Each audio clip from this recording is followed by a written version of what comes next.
இடைத்தேர்தல் வெற்றிக்காக படையெடுக்கும் பாரதிய ஜனதா அமைச்சர்கள். மோடி யோகிக்கு எதிராக கேள்வி எழுப்புகிற அளவுக்கு ஆண்மை இருக்கிறதா அண்ணாமலையிடம்? உத்தரப்பிரதேசத்தில் தண்ணீர் குடிக்கும் புல்டோசர் புகழ் யோகி ஆதித்யநாத். மதவெறியை தூண்டி தேர்தல் ஆதாயம் அடைந்த காலம் மலையேறி போச்சு. நல்லரசு பார்வையாளர்களுக்கு அன்பு வணக்கம். பிரதமர் மோடியின் அதிகார மமதைக்கு முற்றுப்புள்ளி வைக்கும் வகையில் மோடியை விட செல்வாக்கு மிகுந்தவர் என்று RSS இயக்கத்தால் அடையாளம் காட்டப்பட்ட யோகி ஆதித்யநாத்தின் ஒட்டுமொத்த செல்வாக்கையும் உத்தரப்பிரதேச மக்கள் தூள் தூளாக்கிவிட்டார்கள்.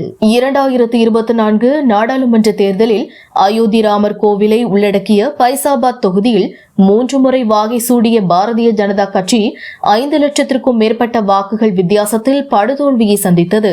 காங்கிரஸ்க்கு வாக்களித்தால் புல்டோசரை வைத்து ராமர் கோவிலை இடித்து விடுவார்கள் என்று படுகேவலமாக மோடி பிரச்சாரம் செய்த போதும் கூட தாமரை சின்னத்திற்கு அயோத்தி மக்கள் வாக்களிக்காமல் மோடி மற்றும் அமித்ஷா முகங்களில் கரியை பூசி அவமானப்படுத்தியிருந்தார்கள்.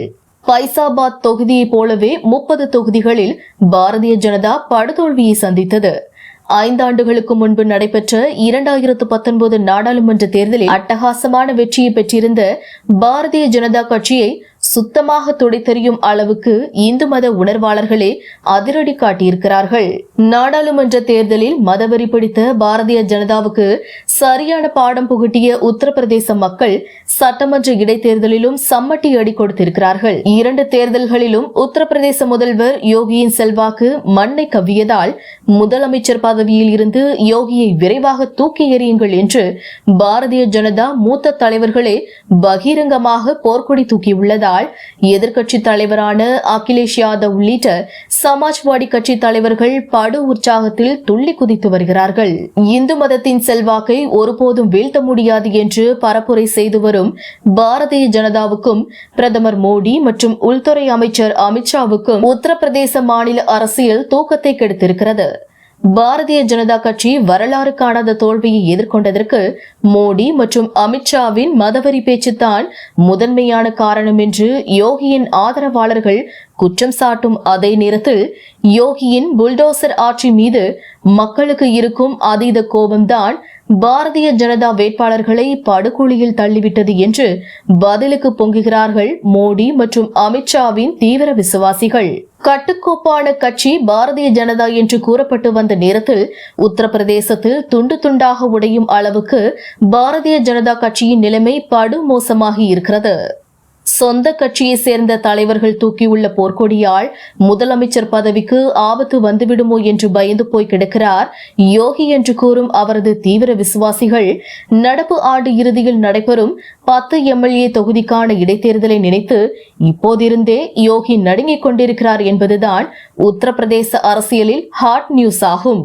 தமிழகத்தில் நடைபெறும் இடைத்தேர்தல்களில் ஆளும் கட்சி செய்யும் அதிகார துஷ்பிரயோகத்தை பற்றி வாய்க்கிழிய பேசும் தமிழக பாஜக தலைவர் அண்ணாமலை உத்தரப்பிரதேச மாநிலத்தில் MLA இடைத்தேர்தல் வெற்றிக்காக யோகி செய்து வரும் அதிகார துஷ்பிரயோகத்தை பற்றியும் சித்து விளையாட்டுகளை பற்றியும் வாய் திறப்பாரா என்கிறார்கள் திராவிட இயக்க சித்தாந்தவாதிகள். தமிழகத்தில் சட்டமன்ற தொகுதி இடைத்தேர்தலுக்கான தேதி அறிவிக்கப்பட்ட பிறகுதான் ஆளும் கட்சியை சேர்ந்த அமைச்சர் பட்டாலும் தொகுதி பக்கமே தலை காட்டும்.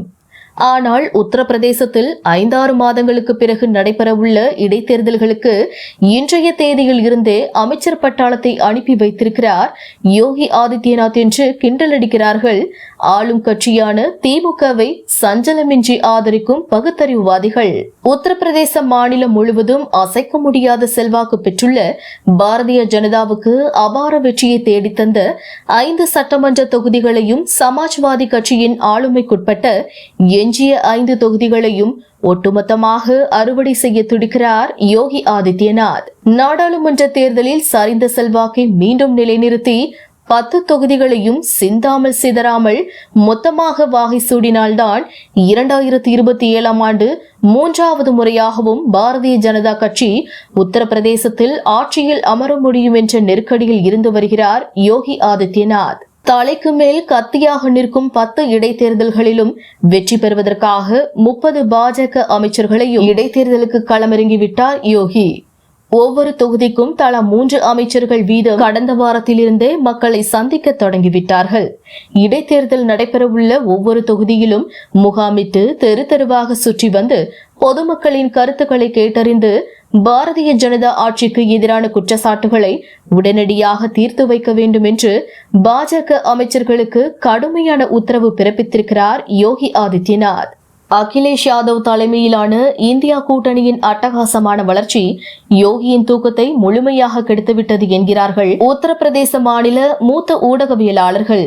தமிழகத்தில் இடைத்தேர்தல் என்றால் ஆளும் கட்சிகள் தேர்தல் விதிகளையே மீறி வாக்காளர்களை விலைக்கு வாங்கிவிடுவார்கள் என்று திராவிட கட்சிகளுக்கு எதிராக பொங்கும் அண்ணாமலை உத்தரப்பிரதேச மாநிலத்தில் ஆளும் கட்சியான பாஜக அமைச்சர்கள் வாக்காளர்களை மூளை சலவை செய்வதற்காக படையென புறப்பட்டு இருக்கிறார்களே, தொகுதியிலேயே முகாமிட்டிருக்கிறார்களே, எஞ்சிய 5 மாதத்திற்கும் இடைத்தேர்தல் என்றே கதியாக கிடக்கப் போகிறார்களே பாஜக அமைச்சர்கள். இப்படி வேற எந்த ஒரு மாநிலத்திலும் ஆட்சியில் வீற்றிருக்கும் எதிர்க்கட்சி அரசுகள் அரசியல் செய்தால் வாயை பொத்திக்கொண்டு சும்மா இருப்பார்களா?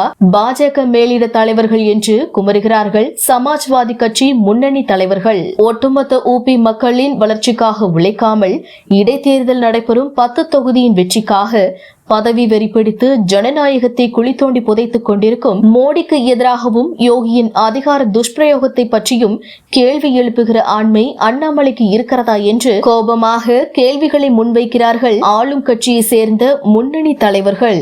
நன்றி நண்பர்களே. மற்றொரு சிறப்பு செய்தி தொகுப்புடன் மீண்டும் சந்திக்கிறோம்.